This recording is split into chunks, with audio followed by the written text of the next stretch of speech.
All of his co-workers were gone. What could it mean?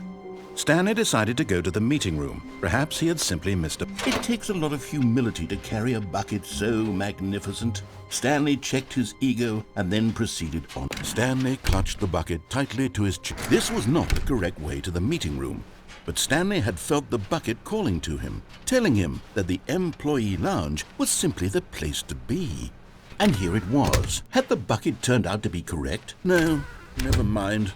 The bucket was wrong. Stanley took the door on his left to go back to the meeting room. "No," said the bucket. "don't go to the meeting room. Go somewhere else. The cargo lift, yeah, good," said the bucket. "Now ride the lift all the way to the top. There's something up there I need you to do." Stanley did not question why or how this bucket was speaking to him. It should have alarmed him, of course, because buckets can't talk. But Stanley chose not to think about this obvious fact. He was firmly convinced that the bucket had spoken to him, and he unthinkingly did whatever the bucket asked.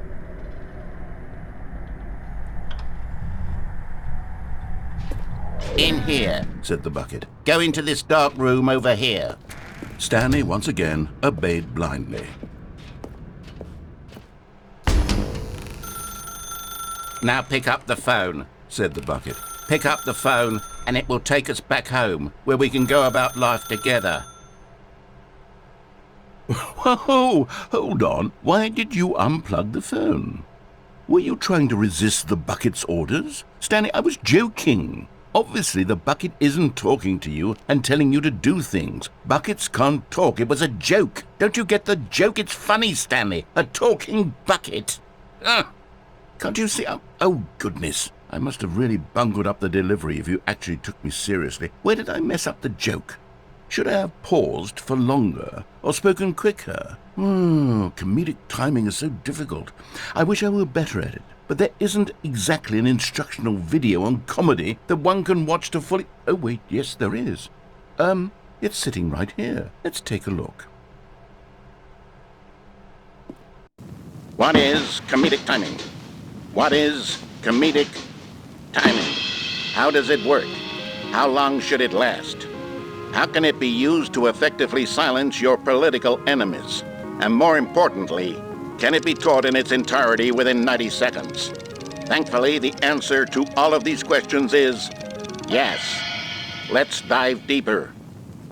If you've ever told a joke or made someone laugh, in all likelihood, you did it while standing 50 to 80 centimeters from them in a room of no more than 76 degrees Fahrenheit, with one of your arms raised straight upward at a 15-degree angle from your body. These are the optimal conditions for good comedic timing. To begin the joke, start by stating and spelling your name. Next, provide a brief synopsis of the joke, including the specific times at which the recipient of the joke will laugh, and then spell out your name a second time. With these steps complete, it's time to begin the humor. Speak the entire joke in no more than 18 seconds and no less than 13 and a half, pausing only for bathroom breaks when necessary. When the joke has concluded, it is customary to inform your listener that the joke is over by declaring in your loudest possible voice, "I'm Dunny with the funny." Let's practice screaming, "I'm Dunny with the funny" now.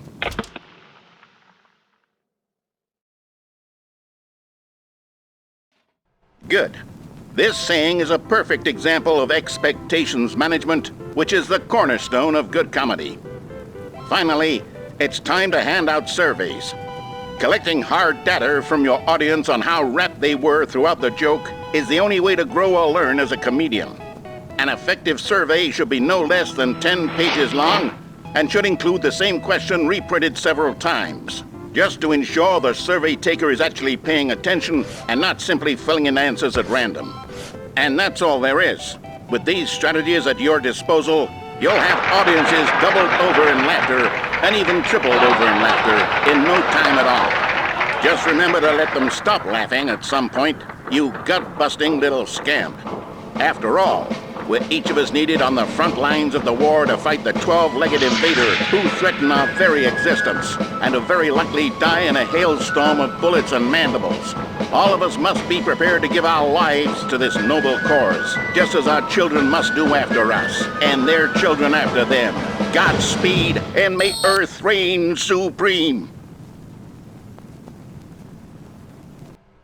Hey, goodness, this video is a little outdated, isn't it? Well, no matter. I think the fundamentals of proper comedic timing are still as relevant today as they were back then. So with that in mind, I believe the only way forward is for us to return to the two doors and walk through all of this again, so I can try telling my story with more appropriate comedic delivery. Come along, let's head back.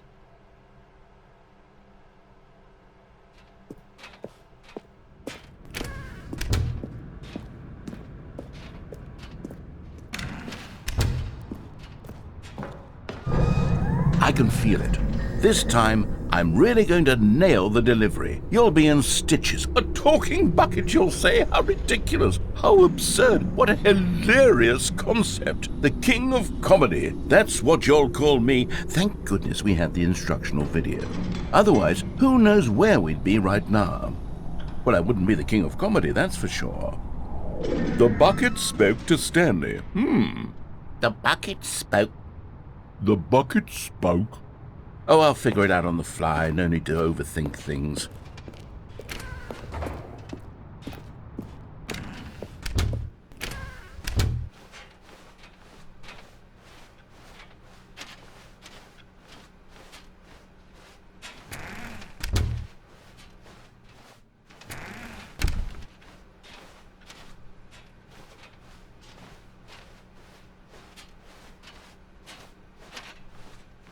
Here we go. You ready? When Stanley and the bucket came to a set of two open doors, they entered the door on the left. No. You were supposed to go through the door on the right, leading back to the phone. Did you not even look at the instructional video? I think this is all covered very clearly. There's no way I can make the comedic timing work now. It's done. The joke is completely done and over. It's all your fault, Stanley. I'm going to be ridiculed in the community of other joke writers. I'm going to be shamed at every one of our meetings from now on. All because you couldn't watch a simple video and take a hint. Are you proud of yourself for bringing me down, Stanley? Are you proud? Here we go. You ready? When Stanley and the bucket came to a set of two open doors, they entered the door on the left. No. You were supposed to go through the door on the right, leading back. Here we go. You ready? When Stanley and the bucket came to a set of two open doors, they entered the door on the left. No. You were supposed to go through the door on the right, leading back. Here we go. You ready? When Stanley and the bucket came to a set of two open doors, they entered the door on the left.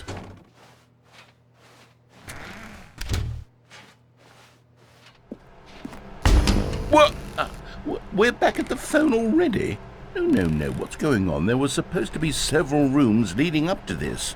There was supposed to be a build-up to this point, a dramatic display of remarkable comedic wit which culminates in this scene with the phone. But now the timing's completely off. The joke will never land, or not the way it was meant to. And it's all my fault. I must have forgotten that the phone room comes immediately after the two doors room. What an egregious mistake. I've made a fool of myself. I don't deserve the title of King of Comedy. I'm nothing. I'm not even the lowliest joke-telling whelp. I think I need to go back and rewatch that instructional video again. Yes, surely that will help me improve my... Stanley, you love the bucket so much it's like you... it's as though all of your other most prized possessions pale in comparison. Yes. Well, let me try that again, Stanley. I heard that you are pale with shame over how unabashedly in love with a bucket you are. No? Still not? Is it the delivery? Pale with shame. Pale with shame? Pale... What's another word to describe a bucket? Stanley, this bucket is so metal, I think I saw it playing guitar. No. We're getting away from making fun of Stanley's obsession with the bucket, which was the whole point of this. I'm no good at these jokes. I need more instructional videos. That's exactly what it is. That's what will make me the king of comedy again. More instructional videos. Let's see.